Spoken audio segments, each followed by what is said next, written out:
Hello guys, welcome to our channel accounting hill.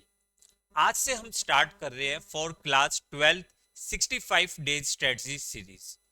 Examination point of view से ये series आपके लिए बहुत इंपॉर्टेंट है। इस सीरीज में हम 65 डेज के अंदर अकाउंट्स क्लास 12 अकाउंट्स का कंप्लीट सिलेबस करेंगे। इसमें हम सारे इंपॉर्टेंट कंसेप्ट्स पढ़ेंगे, सारे इंपॉर्टेंट क्वेश्चंस करेंगे जो आपको एग्जाम्स में ज़्यादा से ज़्यादा स्कोर करने में आपकी हेल्प करेगा। बट उसके लिए आपको कुछ काम करना है। क्या काम करना है? सबसे पहले हर रोज क्लास को रेगुलर देखना है। दूसरा, आपको हर रोज कॉपी और पेन लेकर बैठना है जिसमें आप अपने सारे इंपॉर्टेंट कंसेप्ट्स नोट करेंगे, सारे क्वेश्चंस की मेरे साथ साथ प्रैक्टिस करेंगे और जब क्लास खत्म हो जाए उसके बाद घर पर आप एक बार सारी चीज़ों को बहुत अच्छी तरीके से पढ़ेंगे और जो भी आपके पास अवेलेबल बुक होगी उसमें से आप क्वेश्चंस को करेंगे। चलिए स्टार्ट करते हैं। आज डे 1 पहला दिन है तो पहला कुछ ना कुछ इंटरेस्टिंग टॉपिक होना चाहिए। तो हम स्टार्ट कर रहे हैं फंडामेंटल ऑफ पार्टनरशिप। देखिए, पार्टनरशिप के में सबसे इंपॉर्टेंट टॉपिक है क्योंकि ये पार्टनरशिप का बेस है। अब अगर हम एग्जामिनेशन पॉइंट ऑफ व्यू से देखें तो हमें पता है पार्टनरशिप हमारे लिए 36 मार्क्स कैरी करती है। 36 मार्क्स में हमारे 7 चैप्टर्स हैं और पहला चैप्टर है फंडामेंटल ऑफ पार्टनरशिप, जिसमें हम पढ़ेंगे कि पार्टनरशिप क्या होता है, पार्टनरशिप की क्या फीचर्स होती है, क्या क्या फाइनेंशियल स्टेटमेंट्स बनाई जाती है पार्टनरशिप में, प्रॉफिट्स को किस तरीके से डिस्ट्रीब्यूट किया जाता है, interest on drawings, interest on capital कैसे कैलकुलेट किया जाता है। बहुत इंटरेस्टिंग टॉपिक है और बहुत ही ज्यादा इंपॉर्टेंट टॉपिक है। चलिए स्टार्ट करते हैं फंडामेंटल ऑफ पार्टनरशिप। देखिए, पार्टनरशिप होता क्या है? आपको पता है कि पार्टनरशिप मींस लोगों, जब दो या दो से ज्यादा लोग मिलकर किसी बिजनेस को स्टार्ट करते हैं और उससे होने वाले प्रॉफिट को आपस में डिस्ट्रीब्यूट करते हैं, उसे हम पार्टनरशिप कहते हैं। इंडियन पार्टनरशिप एक्ट 1932 के according, Indian partnership act 1932 section 4 define कर रहा है partnership. Partnership means, what is mean by partnership? Partnership is the relation between the persons between the persons who have agreed to share profit of a business carried by all or any of them acting for। This is a very important definition, बहुत important definition है। क्यों? क्योंकि ये पूरी की पूरी partnership की features को एक्सप्लेन करती है। पहले इसका मीनिंग समझते हैं। पार्टनरशिप क्या है? पार्टनरशिप लोगों के बीच में एक रिलेशनशिप है जो किसी बिजनेस के प्रॉफिट को डिस्ट्रीब्यूट करने के लिए तैयार हो जाते हैं। वो बिजनेस चाहे सारे मिलकर चलाए या उनमें से कोई भी एक सबके बिहाफ पे काम करे। अगर हम इसी डेफिनेशन को बहुत ध्यान से पढ़े तो इसमें कुछ इंपॉर्टेंट फीचर्स आती है। पहला देखो, पहला वर्ड क्या है? पर्सन्स। पहला वर्ड क्या है? पर्सन्स। मींस अगर पार्टनरशिप बनानी है तो कम से कम दो लोगों की जरूरत होगी, कम से कम। कोई भी अकेला पर्सन पार्टनरशिप नहीं बना सकता, ठीक है? तो to form the partnership we need at least 2 persons. तो यहाँ पे जो सबसे पहला इंपॉर्टेंट फीचर्स आती है वो क्या आती है? एटलीस्ट 2 पर्सन्स, यानी जो मिनिमम पार्टनर है, जो मिनिमम पार्टनर है वो कितने हो गए? अगर हम मिनिमम पार्टनर की बात करें तो मिनिमम पार्टनर हो गए 2। और अगर हम मैक्सिमम पार्टनर की बात करें, अगर हम मैक्सिमम पार्टनर की बात करें तो कंपनी एक्ट 2013 कहता है, कंपनी एक्ट 2013 कहता है कि मैक्सिमम नंबर ऑफ पार्टनर्स जो हो सकते हैं वो आपके लिए 50 हो सकते हैं। क्लियर? सबसे पहले important definition, important point clear है आपको कि पर्सन्स कम से कम दो लोग, मिनिमम 2 पार्टनर्स और मैक्सिमम 50 पार्टनर्स। सेकंड पॉइंट आता है एग्रीड। सेकंड वर्ड क्या आता है? एग्रीड। एग्रीड का मतलब there must be a written or oral agreement between the partners. Written or oral agreement between the partners in which all the terms and condition of partnership are set out in detail. Means लोगों के बीच में चाहे return हो चाहे oral हो, पर एक एग्रीमेंट होना चाहिए जिसमें वो अपनी पार्टनरशिप की टर्म्स और कंडीशंस को डिटेल में एक्सप्लेन कर सके। तीसरा वर्ड आता है बिजनेस। थर्ड वर्ड क्या है? बिजनेस। बिजनेस का मतलब क्या है? जिस बिजनेस के लिए हम पार्टनरशिप बना रहे हैं वो बिजनेस हमारे लिए लॉफुल होना चाहिए। यानी अगर हम पार्टनरशिप इलीगल बिजनेस के लिए करें तो वो पार्टनरशिप नहीं कहलाती। क्लियर? वो वैलिड पार्टनरशिप नहीं है। For a valid partnership there must be a legal and lawful business.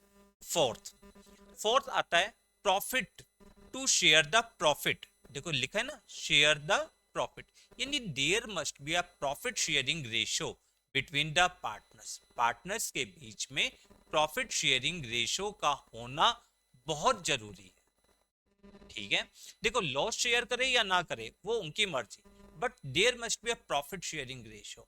अगर प्रॉफिट शेयरिंग रेशियो नहीं है तो वो पार्टनरशिप नहीं कहलाएगी। नेक्स्ट आता है म्यूचुअल रिलेशनशिप। म्यूचुअल रिलेशनशिप का मतलब क्या है? वो business can be carried by all, या तो सारे मिलकर चलाए या उनके बिहाफ पे कोई भी एक पर्सन सबके बिहाफ पे काम करे, उसे हम कहते हैं mutual relationship. Means every partner is an principal as well as agent of the business. हर जो पार्टनर है वो प्रिंसिपल भी होगा, मुखिया भी होगा और साथ ही साथ बिजनेस का एजेंट भी होगा। क्लियर? कंफर्म? ये थी आपके लिए छोटी सी डेफिनेशन। अगर हम पार्टनरशिप के नेचर की बात करें तो सबसे पहले लीगल पॉइंट ऑफ व्यू की बात करते हैं। लीगल पॉइंट ऑफ व्यू से partnership is not a separate legal entity from its partner. यानी मतलब क्या हुआ? इसका मतलब हुआ कि हर पार्टनर पूरी तरीके से पार्टनरशिप के लिए लायबल होता है। जो भी काम पार्टनरशिप फर्म में किया जाता है उसके लिए एवरी पार्टनर लायबल होता है। Partnership is not a separate legal entity. इसका मतलब होता है कि फर्म के डेब्ट्स अगर जरूरत पड़े तो पार्टनर्स के प्राइवेट एसेट से भी यूज किए जा सकते हैं। और अगर हम अकाउंटिंग पॉइंट ऑफ व्यू से बात करें तो partnership is a separate business entity. हमने पढ़ा है कि पार्टनरशिप अगर अकाउंटिंग पॉइंट ऑफ व्यू से किया जाए तो पार्टनरशिप में सारी एंट्रीज बिजनेस के पॉइंट ऑफ व्यू से रिकॉर्ड की जाती है। क्लियर? यहां तक टॉपिक क्लियर? ये बहुत बेसिक चीजें थी, मुझे पता है आपको आती है, बट मैंने जैसे कहा कि मैं आपको ईच एंड एवरी पॉइंट्स बहुत अच्छी तरीके से एक्सप्लेन करेंगे ताकि आपका अगर कोई पॉइंट मिस भी हो गया तो वो भी आपको यहाँ आज की क्लास में समझ में आ जाए। चलिए बढ़ते आगे। Partnership deed. अब देखो पार्टनरशिप डीड क्या है? मैंने अभी आपको बताया कि there must be a written or oral agreement between the partners. Partners के बीच में रिटन या ओरल एग्रीमेंट होना चाहिए जिसमें सारी टर्म्स और सारी डिटेल्स लिखी जाए। But to avoid any dispute, किसी भी झगड़े को खत्म करने के लिए कि पार्टनर्स में कोई भी झगड़ा ना हो, उसके लिए हमारे पास क्या होना चाहिए? रिटन डॉक्यूमेंट होना चाहिए, और उस रिटन डॉक्यूमेंट को हम कहते हैं पार्टनरशिप डीड। ठीक है, उसको हम क्या कहते हैं? Partnership deed. Means partnership deed is an important legal document which define the relationship among the partners.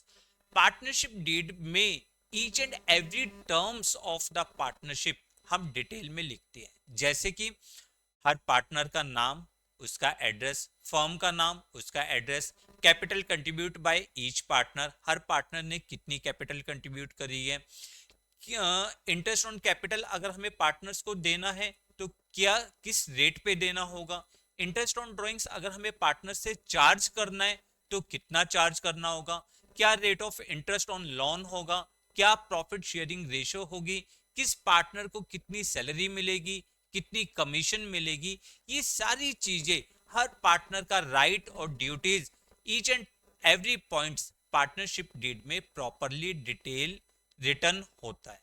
Clear?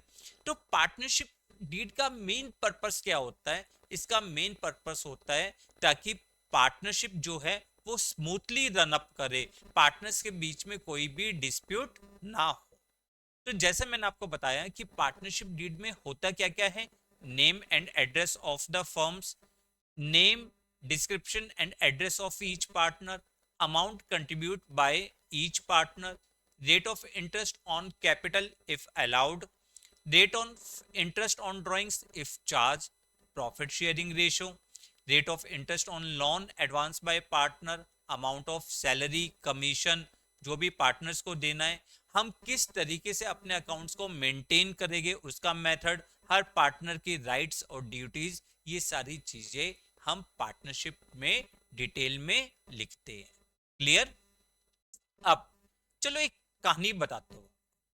बहुत देर हो गई, बहुत चीजें समझ में आ रही है, बट एक चीज समझते हैं। अगर मान के चलो पार्टनर ए, बी और सी, ए बी और सी तीन बहुत अच्छे दोस्त थे, इन्होंने डिसाइड किया दे स्टार्ट द पार्टनरशिप, एक बिजनेस स्टार्ट करते हैं, तीनों ने मिलकर बिजनेस को स्टार्ट किया।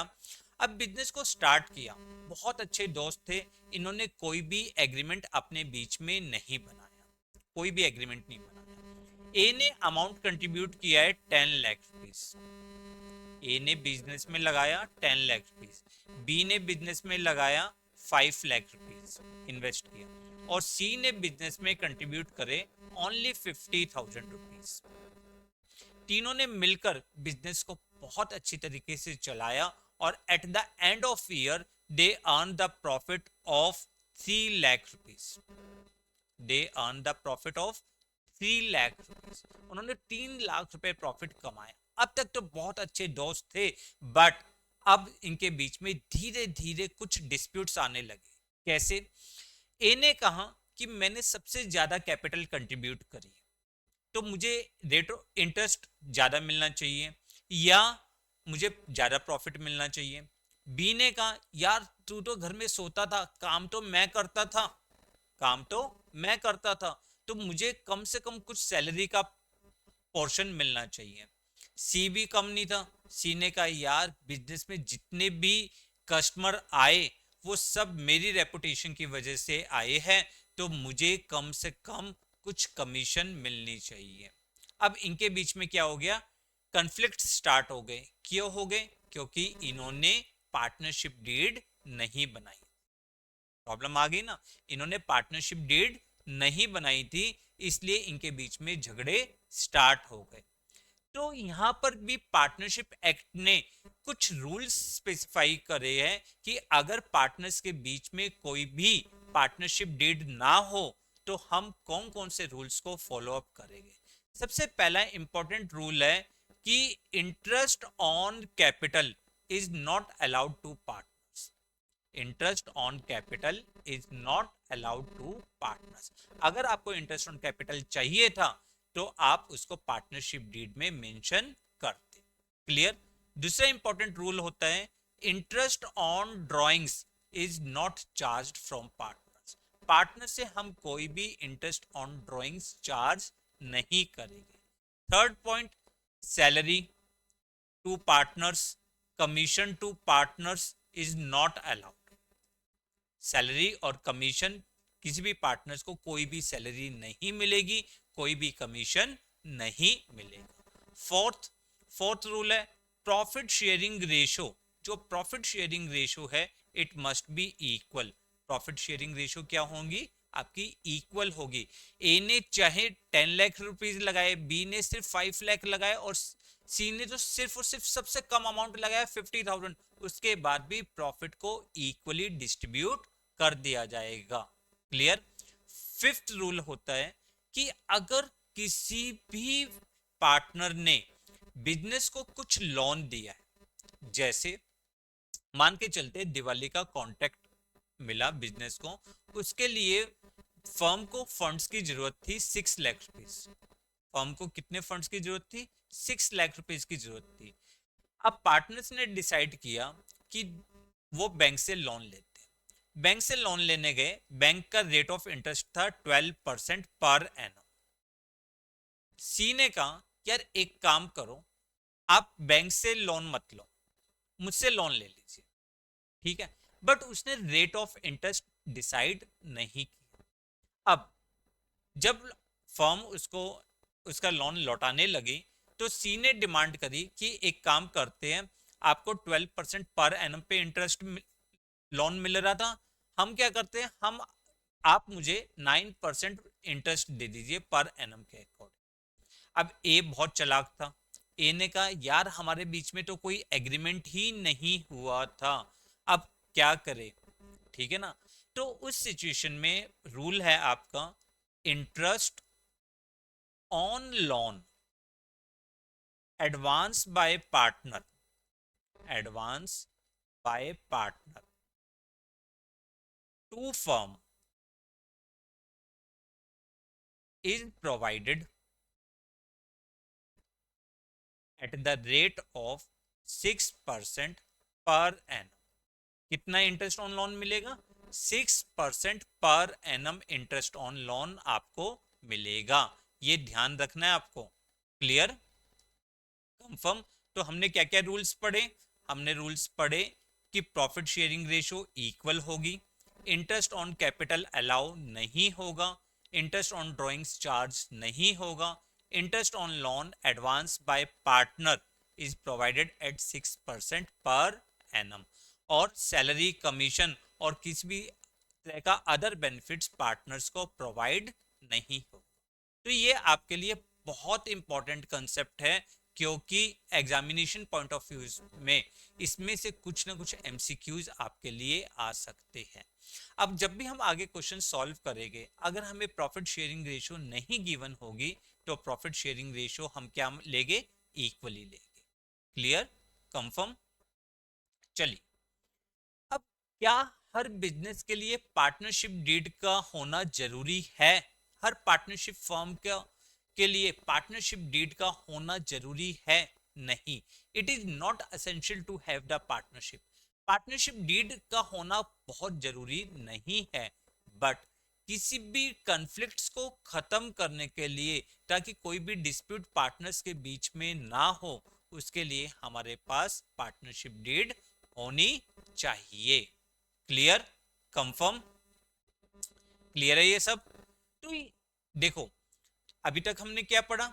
हमने पढ़ा पार्टनरशिप की डेफिनेशन, कि पार्टनरशिप का मीनिंग क्या है, उसकी फीचर्स क्या है। फिर हमने पढ़ा पार्टनरशिप डीड क्या होता है, उसमें कौन कौन से कंटेंट्स आते हैं, और अगर किसी भी फर्म के पास पार्टनरशिप डीड ना हो तो हम कौन कौन से रूल्स को फॉलो करते हैं। यहां तक का टॉपिक क्लियर, कंफर्म।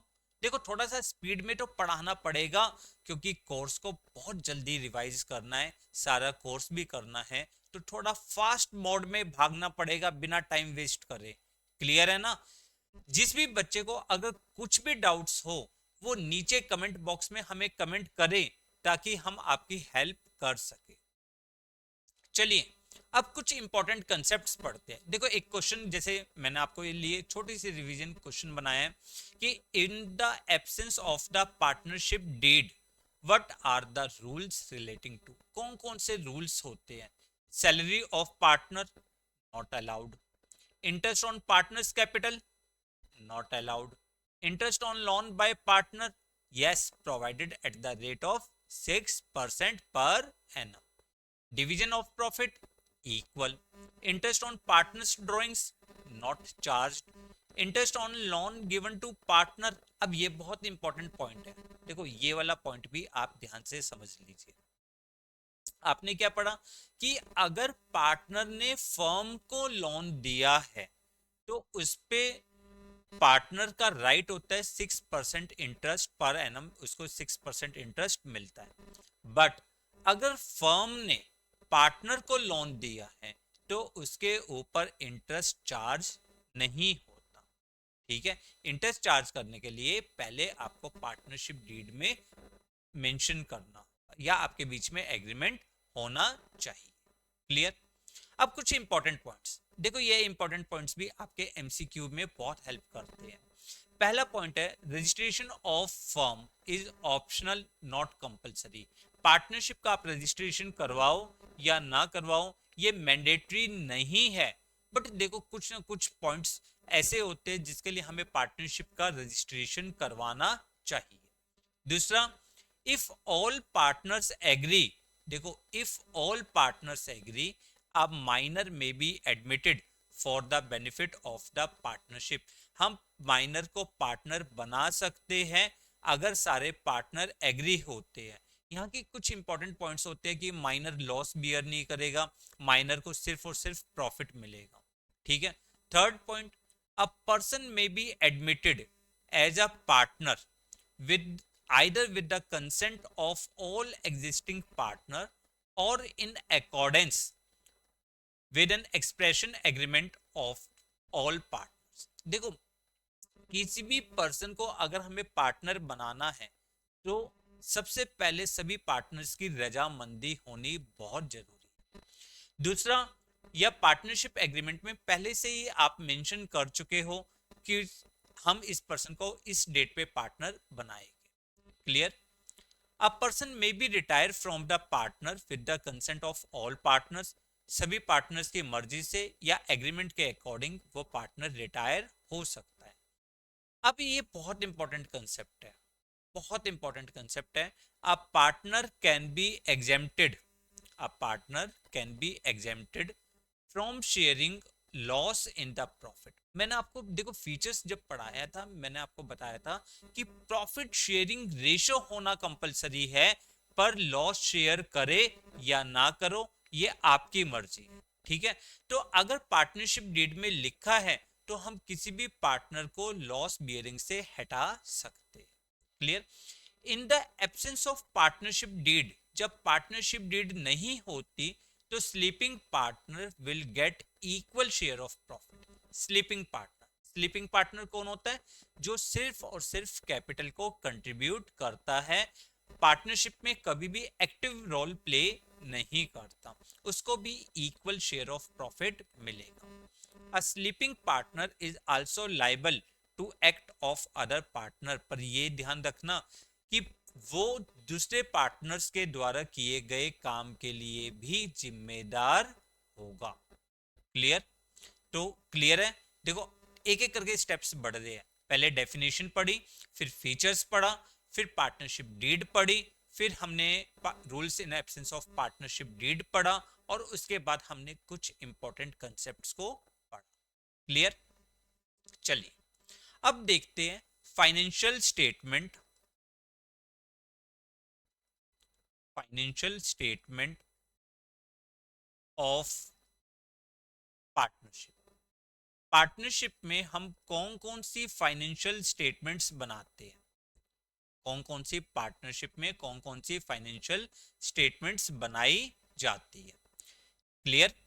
चलिए देखो हमें पता है कि हम सबसे पहले फाइनेंशियल स्टेटमेंट में क्या बनाते हैं, हम बनाते हैं ट्रेडिंग अकाउंट। ट्रेडिंग अकाउंट का मेन पर्पस क्या होता है? To find out the gross profit. Second हम बनाते हैं profit and loss account. Profit and loss account का मेन पर्पस क्या होता है? To find out the net profit. Clear. Third, अब वैसे तो जब हमने 11th क्लास में सोल प्रोप्राइटर पढ़ा था तो इसमें हमने पढ़ा था trading account, profit and loss account, और फिर हमने पढ़ा था बैलेंस शीट। ठीक है। क्यों? क्योंकि वहां पे सिर्फ और सिर्फ एक ही पर्सन ऑनर हुआ करता था, तो सारा का सारा कैपिटल कंट्रीब्यूशन उसका हुआ करता था, प्रॉफिट भी सारा उससे रिलेटेड होता। बट पार्टनरशिप में सारा प्रॉफिट्स डिस्ट्रीब्यूट किया जाता है अमंग द पार्टनर्स, और उसके लिए आपको बनाना होता है profit and loss appropriation account. ठीक है। Profit and loss appropriation account का क्या पर्पस होता है? To distribute profit among the partners, to distribute profit among the partners। Partners के बीच में प्रॉफिट को डिस्ट्रीब्यूट करने के लिए हम profit and loss appropriation account बनाते हैं। क्लियर। फोर्थ नंबर पे बनाते हैं हम capital account. Capital account, capital account for each partner we maintain a separate capital account. हर पार्टनर के लिए हम एक सेपरेट कैपिटल अकाउंट बनाते हैं जिसमें उस पार्टनर्स की जितनी भी एंट्रीज होती है related to the amount contribution by partner, interest on capital, interest on drawing, salary, commission, ये सारे पॉइंट्स आपके डिटेल में लिखे हुए होते हैं। और फिफ्थ बैलेंस शीट, जिसमें हम पार्टनरशिप की फाइनेंशियल पोजीशन को एक्सप्लेन करते हैं। क्लियर। देखो, हमें ट्रेडिंग अकाउंट हमने 11th क्लास में सीख लिया, पीएनएल अकाउंट 11th क्लास में सीख लिया, बैलेंस शीट ये भी हमें बनानी आती है। अब हमें यहाँ पे सीखना क्या है, हमें सीखना है profit and loss appropriation, profit and loss appropriation account, और साथ ही साथ कैपिटल। तो स्टार्ट करते हैं प्रॉफिट एंड लॉस एप्रोप्रिएशन। देखो, profit and loss appropriation account सबसे पहले हमेशा ध्यान रखना, it is a account which is prepared to distribute profit among the partners.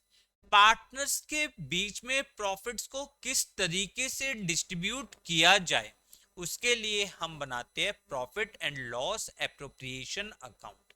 यहां पर आइटम्स, जो भी आइटम्स आएंगे वो सारे पार्टनर से रिलेटेड आइटम्स आएंगे, कोई भी आउटसाइडर आइटम्स नहीं आएगा। अगर हम इसके फॉर्मेट की बात करें तो इसका फॉर्मेट किस तरह से होता है, profit and loss appropriation account for the year ended, यहाँ पे आप लिखते हो डेट्स, जैसे 31 मार्च 2022। Credit side by profit and loss account, जो आपने प्रॉफिट एंड लॉस अकाउंट में नेट प्रॉफिट को फाइंड आउट किया था और ये प्रॉफिट पार्टनर्स के लिए अवेलेबल है, पार्टनर्स के बीच में प्रॉफिट को बांटना है, वो प्रॉफिट हम यहाँ पे लिख देंगे।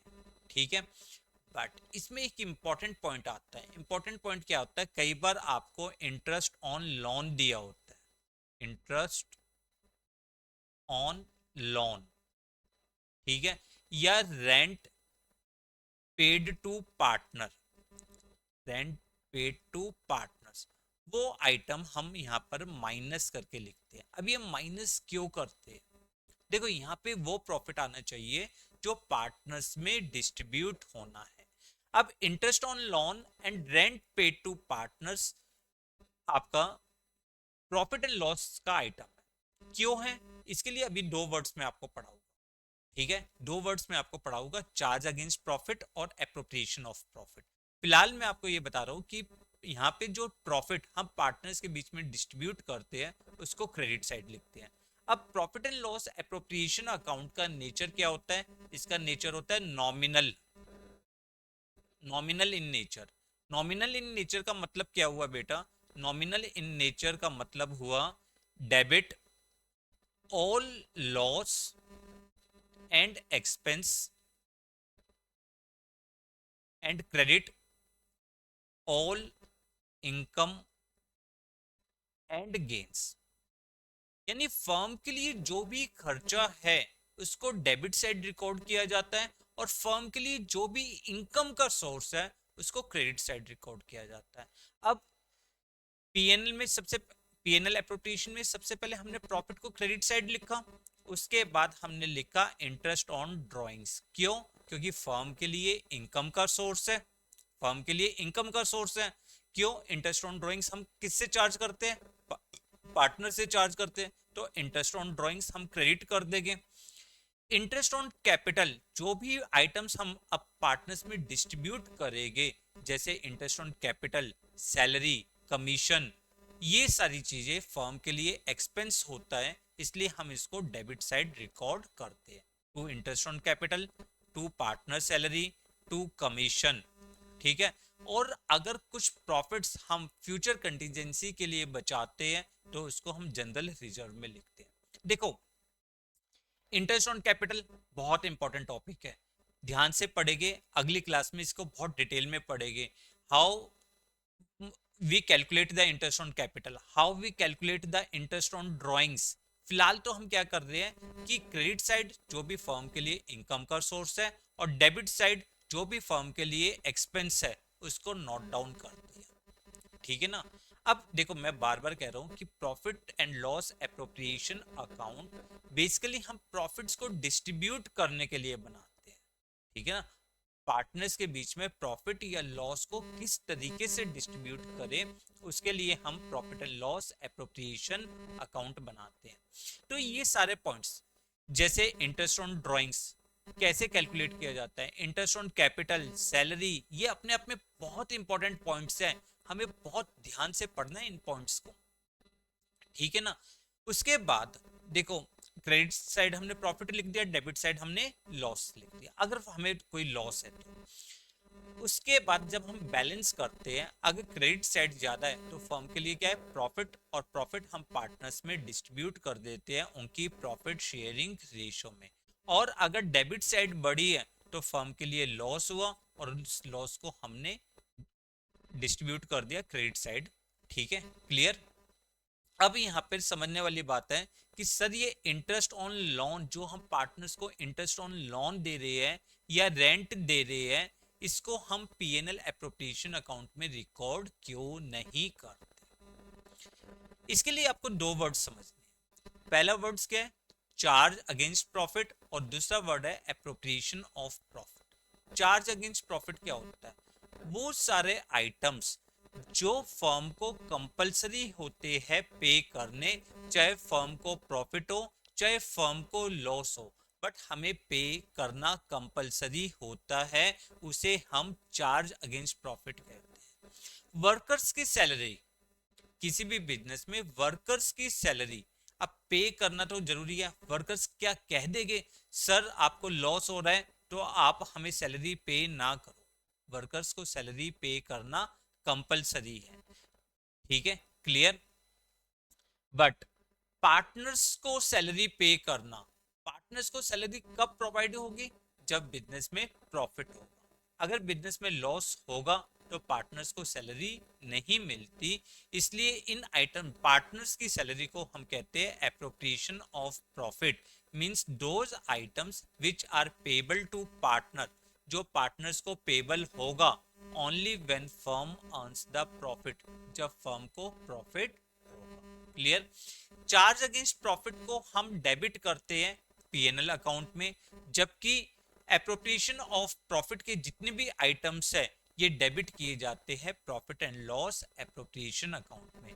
Interest on partners loan, rent paid to partners, चाहे फर्म को प्रॉफिट हो या लॉस हो, इंटरेस्ट ऑन लोन और रेंट पेड टू पार्टनर्स ये फर्म को देना कंपलसरी होता है, इसलिए इसे हम क्या कहते हैं, charge against profit, so it is debited to profit and loss account. कहां पे डेबिट किया जाएगा, प्रॉफिट एंड लॉस अकाउंट में, इसलिए हम इसको यहाँ पे जो है मैंने आपको बताया नेट प्रॉफिट क्या है, इंटरेस्ट ऑन लोन और रेंट, ये दोनों आइटम्स हम इसलिए माइनस करते हैं, clear, confirm. Salary, interest on capital, transfer to general reserve, ये सारे आइटम्स है आपके एप्रोप्रिएशन ऑफ प्रॉफिट्स के, यानी जब फर्म को प्रॉफिट होगा तभी हम प्रोवाइड करेंगे, क्लियर है बच्चों। बोर तो नहीं हो रहे, प्लीज अगर बोर हो रहे हो तो मुझे कमेंट में जरूर डालना, क्योंकि मेरा सारा ध्यान जल्दी से जल्दी कोर्स कंप्लीट करवाने की तरफ है, तो नींद से जगाना भी तो जरूरी है ना आपको, ठीक है ना। अगर किसी भी बच्चे को यहां तक कोई समस्या हो तो नीचे कमेंट करना, और अगर आपको पसंद आ रहा हो, आपको अच्छा लग रहा हो पढ़ना, तो भी कमेंट जरूर करना, वीडियो को लाइक और शेयर करना मत भूलना। चलिए, पीएनएल एप्रोप्रिएशन अकाउंट कैसे बनाते हैं ये तो हमने समझ लिया। अब एक क्वेश्चन करके देखिए थोड़ा सा, ताकि न्यूमेरिक मतलब थ्योरी पढ़ते पढ़ते बोर हो गए तो थोड़े से न्यूमेरिकल भी तो कर ले। आपके पास एक क्वेश्चन है, Amit and Vijay started a partnership business on 1st April 2021, इन्होंने बिजनेस स्टार्ट किया, their capital contribution were 2 lakh rupees and 1,50,000 respectively. Partnership did provide inter alia debt, interest on capital at 10% per annum, interest on capital देना है 10%, Amit to get a salary of ₹2000 per month. Amit को salary देनी है ₹2000 per month और विजय को salary देनी है ₹3000 per month. Profit is to be shared in the ratio of 3:2। Profit किस रेशो में बंटना चाहिए? 3:2 में।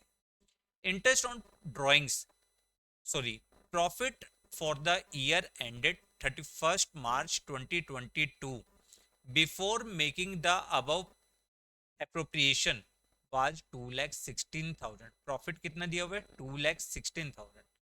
Interest on drawings amounting to 2,200 for Amit and 2,500 for Vijay। Prepare profit and loss appropriation account. हमें profit and loss appropriation account बनाना है। Clear? क्या बनाना है? Profit and loss appropriation account. सबसे पहले हमने लिखा profit and loss appropriation account, उसका format बनाया। प्लीज आप अपने रजिस्टर में जरूर बनाइए, मेरे साथ साथ करिए, और अगर आपको क्वेश्चन आता है तो वीडियो को पॉज करके पहले खुद सॉल्व करिए, फिर मेरे आंसर से टैली करिए। सबसे पहले आपने यहां पे क्या लिखा? Net profit. नेट प्रॉफिट कितना है? Net profit 2,16,000। ठीक है, फिर देखते हैं हमें क्या दिया हुआ है। Interest on drawings. Interest on drawings firm के लिए इनकम होती है, तो आपने इंटरेस्ट ऑन ड्राइंग्स अमित और विजय। अमित के लिए कितना है? 2,200। विजय के लिए कितना है? 2,500। टोटल कितना हो गया? 4,700। क्लियर? फिर देखते हैं इंटरेस्ट ऑन कैपिटल देना है 10%। 2 लाख का 10% 20,000 और 1,50,000 का 10% 15,000। इंटरेस्ट ऑन कैपिटल अमित और विजय। अमित के लिए कितना है? 20,000। विजय के लिए कितना है? 15,000। टोटल कितना हो गया? 35,000। ठीक है, दूसरा पार्टनर्स को सैलरी भी देनी है। अमित को देनी है 2,000 पर मंथ और विजय को देनी है 3,000 पर मंथ। सैलरी भी दे दो भाई। सैलरी अमित और विजय 2,000 पर मंथ का मतलब क्या है? 24,000 per annum and 3,000 per month means 36,000। Total कितना हो गया? 60,000।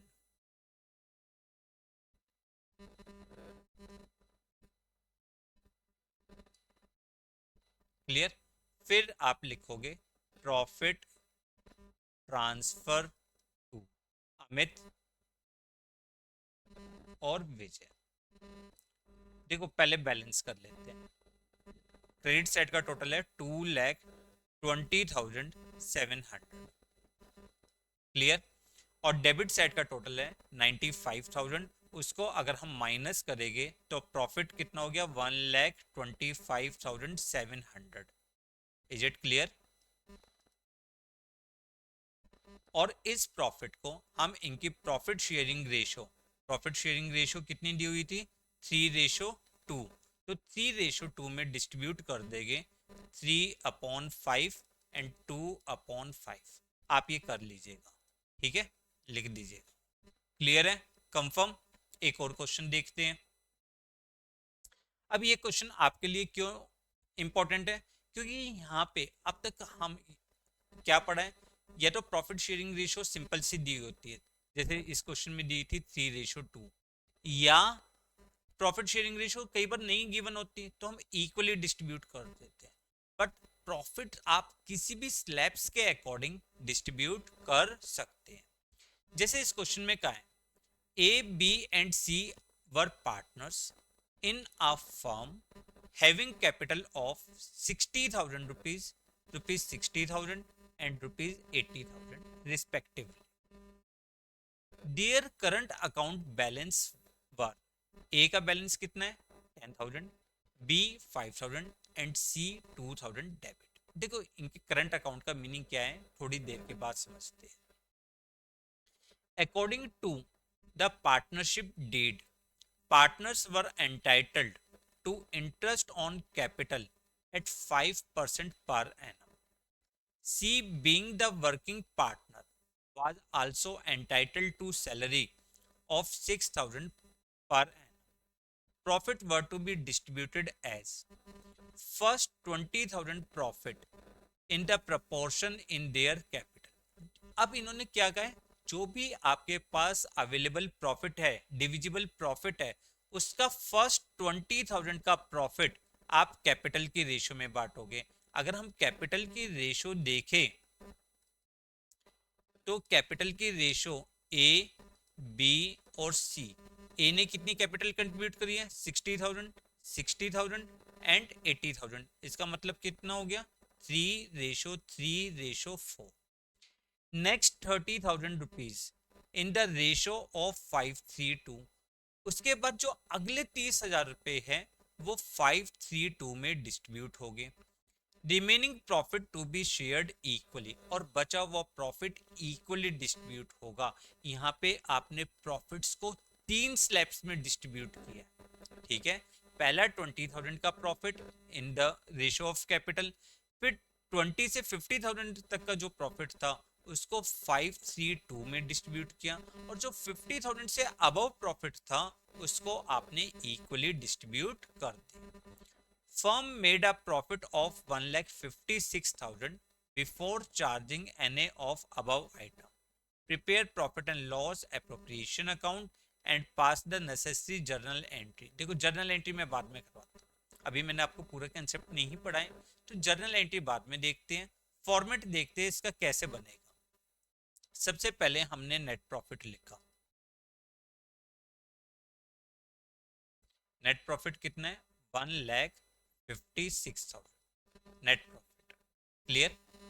उसके बाद हमें देना क्या है, इंटरेस्ट ऑन कैपिटल देना है 5%, यानी ए का 60,000 का 5% 3,000, इसका भी 3,000, और 80,000 का 5% 4,000 रुपीज दे दीजिए। Interest on capital A, B और सी 3,000, 3,000 एंड 4,000, टोटल हो गया interest on capital 10,000, clear.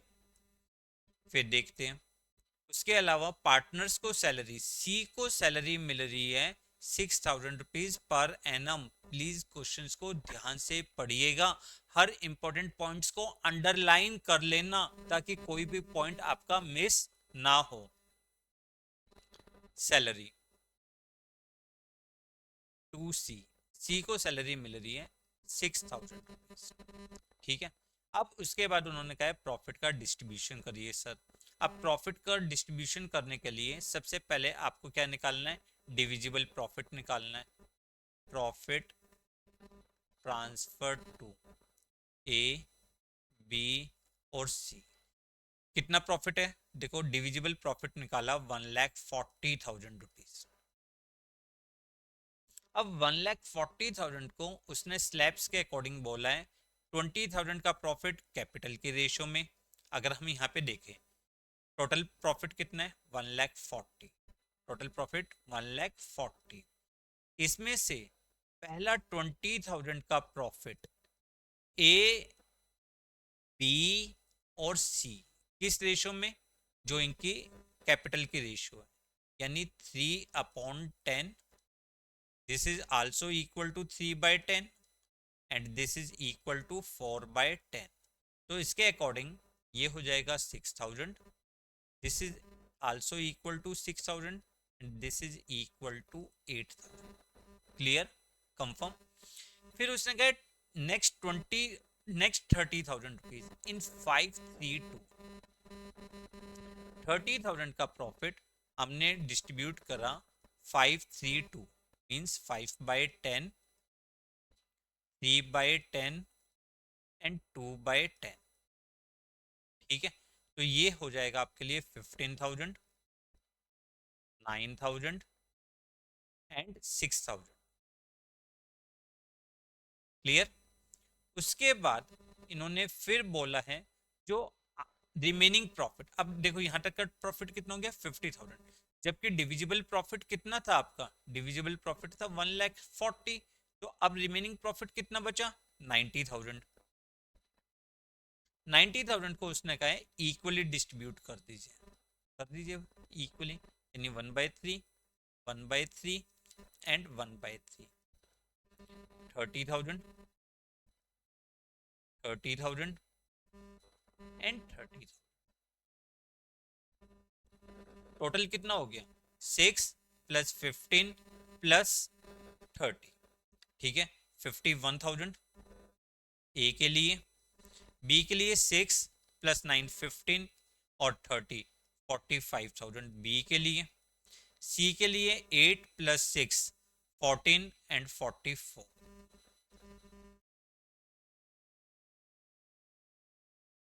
Clear, ये प्रॉफिट्स आप यहाँ पे पार्टनर्स में लिख दोगे। 51,000 ए के लिए, बी के लिए कितना था 45,000 और सी के लिए कितना था 44,000। क्लियर, ये आपके लिए दो छोटे छोटे क्वेश्चंस, बस हम इतने ही क्वेश्चंस नहीं करेंगे, हम क्वेश्चंस तो और भी करेंगे, बट आज फर्स्ट क्लास है, अभी तो हमने कंसेप्ट भी पूरे नहीं पढ़े। क्लियर, जो जो कंसेप्ट पढ़ रहे हैं उसके हम क्वेश्चंस करते जा रहे हैं।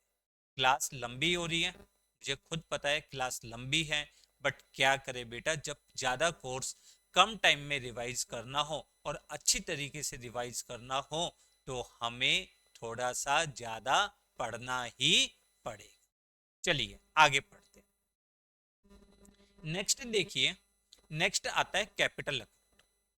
कैपिटल अकाउंट क्या होता है, कैपिटल अकाउंट मींस वो अकाउंट जिसमें हम पार्टनर्स से रिलेटेड सारी एंट्रीज रिकॉर्ड करते हैं कि पार्टनर ने कितनी कैपिटल कंट्रीब्यूट करी, पार्टनर को कितना इंटरेस्ट ऑन कैपिटल मिलेगा, पार्टनर को कितनी सैलरी मिलेगी, क्या प्रॉफिट मिलेगा, पार्टनर्स ने कितने ड्राइंग्स करी है, यानी all the items related to partners are recorded in the capital account. For each partner we maintain separate account, हर पार्टनर के लिए हम अलग से अकाउंट बनाते हैं। कैपिटल अकाउंट को बनाने के दो तरीके होते हैं, पहला तरीका फिक्स कैपिटल मेथड और दूसरा तरीका फ्लक्चुएटिंग कैपिटल मेथड। अगर हम फिक्स कैपिटल मेथड की बात करें, फिक्स्ड कैपिटल मेथड, नाम क्या है, फिक्स्ड कैपिटल, यानी वो मेथड जिसमें कैपिटल, पार्टनर्स की कैपिटल फिक्स्ड रहती है। अब क्या पार्टनर्स की कैपिटल हमेशा फिक्स्ड रहती है, नहीं, अगर पार्टनर ने कोई कैपिटल कंट्रीब्यूट, मतलब एडिशनल कैपिटल कंट्रीब्यूट करी है या कोई पार्टनर ने अपनी कैपिटल विड्रॉ करी है, इन दो पॉइंट्स को छोड़ के हमेशा पार्टनर्स की कैपिटल फिक्स रहती है, उस मेथड को हम कहते हैं फिक्स कैपिटल मेथड। और इस मेथड में हम दो अकाउंट मेंटेन करते हैं। देखो, under this method capital of all partner shall be fixed, shall remain fixed unless additional capital is introduced or a part of capital is withdrawn। जब तक पार्टनर एडिशनल कैपिटल कंट्रीब्यूट ना करे या capital को withdraw ना करे, जब तक पार्टनर्स की कैपिटल फिक्स्ड रहती है। और इस मेथड में हम दो अकाउंट बनाते हैं, वन कैपिटल अकाउंट और सेकंड करंट अकाउंट। ठीक है, इसका क्या फॉर्मेट होता है जल्दी से देखते हैं। देखो, कैपिटल के लिए हमारा रूल क्या था 11th में, जब भी कैपिटल इंक्रीज होती है, इंक्रीज द कैपिटल, जब भी कैपिटल इंक्रीज होती है तो हम उसको क्रेडिट साइड रिकॉर्ड करते हैं, और जब भी हमारी कैपिटल डिक्रीज होती है, डिक्रीज द कैपिटल, जब भी पार्टनर्स की कैपिटल डिक्रीज होती है तो हम उसको डेबिट साइड रिकॉर्ड करते हैं। फिक्स कैपिटल मेथड में हम एक अकाउंट बनाते हैं कैपिटल अकाउंट और दूसरा अकाउंट हम बनाते हैं करंट अकाउंट। फिक्स कैपिटल, जब पार्टनर्स का कैपिटल अकाउंट बनाया जाता है, सबसे पहले बैलेंस ब्रॉट डाउन या बैंक अकाउंट, अगर आपका नया बिजनेस है, ठीक है, पार्टनर ने कैपिटल इंट्रोड्यूस करी तो पार्टनर्स की कैपिटल क्या हुई, इंक्रीज हुई, तो हमने क्रेडिट साइड रिकॉर्ड करा। अगर पार्टनर ने कैपिटल को विड्रॉ किया तो उसकी कैपिटल रिड्यूस हो रही है, हमने डेबिट साइड, और यहाँ पे बैलेंस आ जाएगा। क्लियर, और जितनी भी एंट्रीज है जैसे interest on capital, interest on drawing, salary, commission, profit loss, ये सारी एंट्रीज हम पार्टनर्स के करंट अकाउंट में रिकॉर्ड करते हैं। अब देखो, पार्टनर कभी कभी अपनी कैपिटल को इंट्रोड्यूस करता है, एक्स्ट्रा एडिशनल कैपिटल को, या कभी कभी पार्टनर्स अपनी कैपिटल को विड्रॉ करता है। अगर ये मेथड पूरे, ये 2 पॉइंट्स पूरे साल में ना हो, तो जो ओपनिंग कैपिटल है वो ही आपकी क्लोजिंग कैपिटल होगी, इसलिए इसको हम कहते हैं fixed capital method. Clear? Current account में कैसे रिकॉर्ड करते हैं? सबसे पहले अगर करंट अकाउंट का क्रेडिट बैलेंस है तो आप उसको क्रेडिट साइड रिकॉर्ड कर दो। अगर करंट अकाउंट का डेबिट बैलेंस है तो आप उसको डेबिट साइड रिकॉर्ड कर दो। अब जो भी फर्म पार्टनर्स को देगी जिससे उसकी कैपिटल इंक्रीज हो रही है, जैसे interest on capital, salary, commission, profits, ये सारी चीजें हमने क्रेडिट साइड रिकॉर्ड करी। Clear? Drawings, interest on drawings, आपका लॉस, ये आपके पार्टनर्स की कैपिटल को रिड्यूस करता है, इसलिए आपने इसको डेबिट साइड रिकॉर्ड किया और बैलेंस निकाला। बैलेंस में भी क्रेडिट और डेबिट। याद रखिए, फिक्स कैपिटल मेथड में पार्टनर्स के कैपिटल अकाउंट का बैलेंस हमेशा क्रेडिट होता है। ये भी एमसीक्यू पॉइंट ऑफ व्यू से बहुत इंपॉर्टेंट है बेटा, कि in the fix capital method, जब भी फिक्स कैपिटल मेथड बनाते हैं, capital account of partner always have the credit balance, whereas current account either have credit or debit balance, चाहे credit balance हो चाहे debit balance हो। क्लियर? दूसरा method होता है फ्लक्चुएटिंग कैपिटल मेथड। फ्लक्चुएट का क्या मतलब है? जब पार्टनर्स की कैपिटल फ्लक्चुएट होती है। अब फ्लक्चुएट क्यों होती है? क्योंकि हमने इन दोनों अकाउंट को मर्ज कर दिया, इन दोनों अकाउंट को मर्ज करते हैं। All entries related to interest on capital, salary, commission, loss, profit, drawings, सारी की सारी हम कैपिटल अकाउंट में रिकॉर्ड करते हैं, इसलिए पार्टनर्स की कैपिटल फ्लक्चुएट होती रहती है। क्लियर? तो फ्लक्चुएटिंग कैपिटल मेथड में जो भी पार्टनर्स को हम दे रहे हैं जिसकी वजह से पार्टनर्स की कैपिटल इंक्रीज हो रही है, हम उनको क्रेडिट साइड रिकॉर्ड करते हैं, और जो भी पार्टनर से चार्ज किया जाता है उसको डेबिट साइड रिकॉर्ड करते हैं। अब यहाँ पे आपको ध्यान देना है कि फ्लक्चुएटिंग कैपिटल मेथड का क्रेडिट और डेबिट दोनों ही बैलेंस हो सकते हैं, क्रेडिट भी डेबिट भी, जबकि फिक्स कैपिटल मेथड में सिर्फ और सिर्फ पार्टनर्स का क्रेडिट बैलेंस होता है। क्लियर? कंफर्म?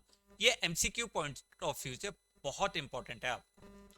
अगर हम इनको डिफरेंस दोबारा से ध्यान से डिफरेंस को समझे, फिक्स कैपिटल मेथड में नो चेंज, पार्टनर्स की कैपिटल में चेंज नहीं होता unless additional capital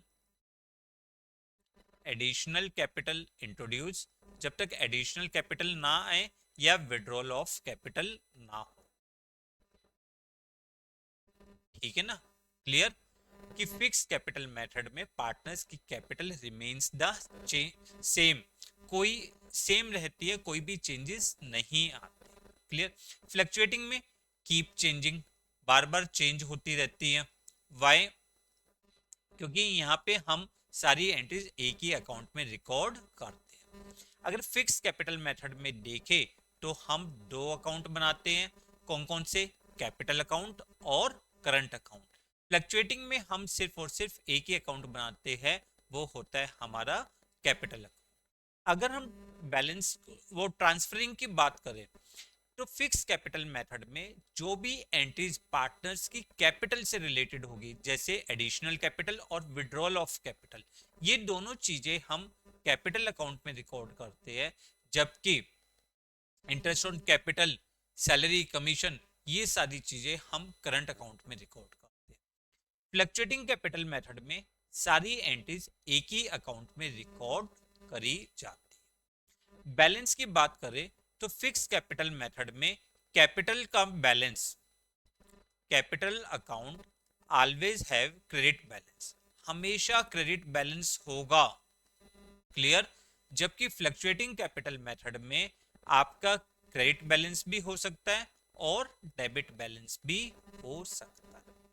clear? Confirm? थक गए? क्या करें बेटा, पढ़ना तो पड़ेगा, मार्क्स लाने हैं तो पढ़ना ही पड़ेगा। पढ़ने के अलावा कोई ऑप्शन नहीं। बट इतना भी नहीं, देखो अगर हमने ये 65 डेज को बहुत अच्छी तरीके से पढ़ लिया तो कोई भी हमारे मार्क्स लाने से नहीं रोक सकता। क्लियर? तो आज के लिए बस इतना ही करते हैं, आज के लिए ज्यादा नहीं, आज के लिए बस इतना ही पढ़ते हैं। आज हमने पढ़ा क्या, एक बार क्विक रिवीजन लेते हैं।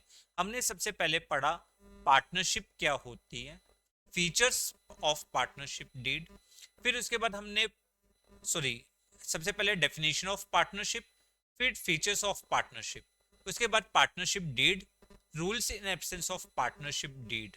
उसके बाद हमने पढ़ा कि how we prepare the profit and loss appropriation account and partners capital. अब आपका काम है, आप घर पे इन सारे टॉपिक्स को बहुत अच्छी तरीके से रिवाइज करेंगे। कल की क्लास आपके लिए बहुत इंपॉर्टेंट होने वाली है, थोड़ी सी हो सकता है लेंथी भी हो बट बहुत इंपॉर्टेंट होने वाली है, क्योंकि उसमें हम पढ़ेंगे how we calculate interest on drawings, interest on capital, salary, interest on loan. ये सारे इंपॉर्टेंट कंसेप्ट बहुत इंपॉर्टेंट, क्योंकि एग्जाम्स में इनका बहुत अच्छा खासा रोल होता है। जरा सी भी गलती हमारे मार्क्स को गवा सकती है, ठीक है ना। बट हमें मार्क्स गवाने नहीं है, हमें मार्क्स अचीव करने हैं। उसके लिए हम पढ़ेंगे, मन से पढ़ेंगे। तो प्रॉमिस याद है ना आपको कि आप अपने नोट्स को बनाएंगे और उसको रेगुलर मोड पे रिवाइज करेंगे। साथ ही साथ वीडियो अगर आपको पसंद आए तो इसको लाइक और शेयर करना ना भूले, ताकि आपके ज्यादा से ज्यादा फ्रेंड्स इसका फायदा ले सके। Thanks a lot for watching the video.